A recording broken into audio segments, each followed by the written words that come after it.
Hello friends, मु सोनाली आपण मानक मोर यूट्यूब चैनल को बहुत बहुत स्वागत। चलते आज आम कंचा आंबरू इंस्टांट खट्टा आचार बनैबा। देखंतु मु एठी गोटे केजी आंब नै जायछि आ ताकू धोईकी सुखै नेछि जोति की पानी रहिबनी। देखंतु एबे आंब को एई भली काटी नबा। आंबर चोपा छड़ैबानी, एई भली पीसेस रे काटी नबा आ तार भीतर जो पार्ट रहि जाउछि से पार्ट गुडी को बाहर कर देबा।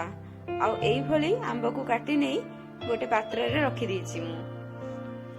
देखंतु एइथरे एबे हमें किछि लूण पकेइ नबा, 2 चम्मच लूण आउ किछि हळदी पकेइ नबा। आउ हळदी आउ लूण सहित ए आंब गुडी को भलो भाबरे कोट करि नबा।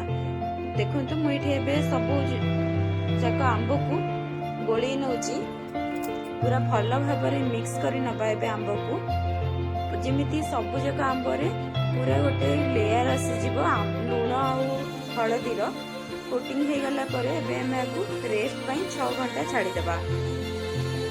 देखंतु मोबे आचार बनैबा पई मसाला बनैबा। आचार मसाला मोइ गोटे पैन को गरम कर नेछि। से पैन रे एबे मु गोटे चम्मच जीरा पकेकी भाजी नउछि।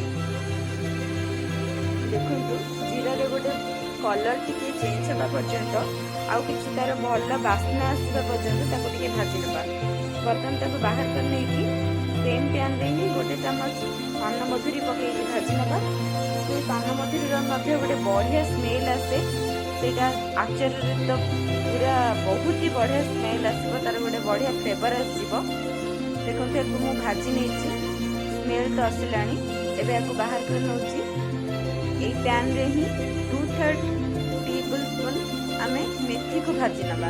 मेथी को आपण माने अधिक भाजीबेनी, नहले तार पितांश पळे आसीबो। जस्ट हल्का भाजी देकी आमे ताको बाहर कर नबा। आउ पैन को एबे गरम तो पैन अछि, सेई पैन रे ही आमे गोटे 2 चुटकी जुआनी पके नबा आउ किछि कळा जीरा पके नबा। एबे हम गैस को ऑफ कर दोछु आ एको ए गरम पैन रे ही रखिया पे दोछु।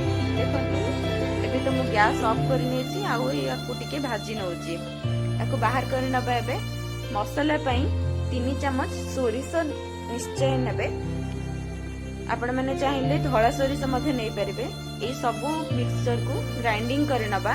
देखंतु एई भली मु पाउडर बने नेछि। एई भली खदड़िया ही पाउडर बनेबे, जमा जबे फाइन पाउडर बनेबे। देखंतु एई भली मु पाउडर बने नेछि। एबे सेई सेम पैन रे ही मु आचार पई सोरिष तेल नेछि। आचार रे सोरिष तेल रो ही फ्लेवर आसीबो, सेति मु 3/4 कप सोरिष तेल नै देछि आ ताको हाई फ्लेम रे गरम करनो। देखंतु एई भली धुआं आसीबा पर्यंत तेल रे गरम कर लेबे। एबे आपको ऑफ कर देबा गैस को। सेई गरम तेल रे आपण माने किछि हिंगु आउ किछि कळा जीरा आउ किछि पान मधुरी को क्रॉस करके पके देबे। तेल ठंडा हैला परे ही आपण माने मसाला देबे। सेतरे मसाला और आंब को गोळे नेबे भलो भाबरे। देखंतु मोर तो तेल ठंडा हे जेछि, सेतरे बे मसाला और आंब को नै जाउछि। ए आंब को जो रखिथिले आपण माने तादेरु पानीटा बाहर कर देबे। पानी बाहर कर सरला परे आधा घंटा पई ताको खोला रे एमिति फैन तले रखि देबे। आ तार जो पानी अंश सुखी गला परे एको आपण माने गोळे नेबे।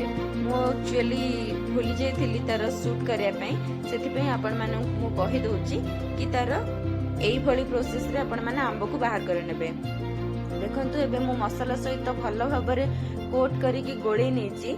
एबे तो हमर इंस्टेंट आंब आचार हे गला।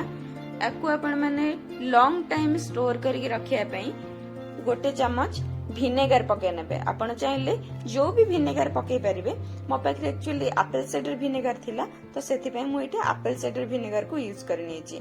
देखंतु मु एटा एबे गोटे सुखिला काचो जार रे भर्ती कर नेछि। मोर एबे एठी इंस्टेंट आंब आचार हे गला रेडी। एको आपण माने 3 दिन परे खाई परिबे। एई भली आचार बनतो केमिति लागिला मो सहित शेयर करंतु। Thank you.